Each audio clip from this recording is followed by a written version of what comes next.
మీ ఇంట్లో ఉన్న decorative items కూడా చాలా సింపుల్ గా ఉన్నాయి. అవి కూడా ఆవు దూడ అలాగే ఎడ్ల బండ్లు లాంటివి రైతులకి సంబంధించిన ఎక్కువ కనిపిస్తున్నాయి. రైతులు ఎక్కువ మంది వికారాబాద్ నుంచి ఉన్నారు కదా, ఇంకా మేము కూడా అలాగే పెట్టుకున్నాం. రైతు కుటుంబం నుంచి వచ్చారు కాబట్టి. మా నాయనమ్మ పాలు పిండి పంపిస్తుండే అన్నమాట. పాల ఎల్లయ్య పాల ఎల్లమ్మ కదా, నానమ్మ తాతయ్య గారి పేరు. అవును, పాలు అంటే కూడా పాడి పంటలు. ఇదిగోండి ఇక్కడే కనిపిస్తుంది మీ ఇంట్లో. సో మా నాయనమ్మ అప్పుడు మిల్క్, సో మా డాడీ తీసుకెళ్లి ఇస్తుండే అంట. That's what I heard. నాకు ఎక్కువ చూసారా, ఈరోజు మన స్పీకర్ గారి గురించి మనం చెప్పుకుంటున్నాం. నాకు నిజంగా గూస్ బంప్స్ వస్తున్నాయి, ఎందుకంటే ఆయన చాలా పేదరికం నుంచి వచ్చారు.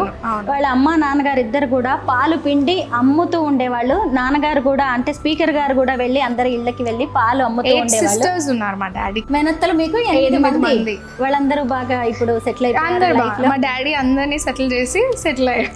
గ్రేట్.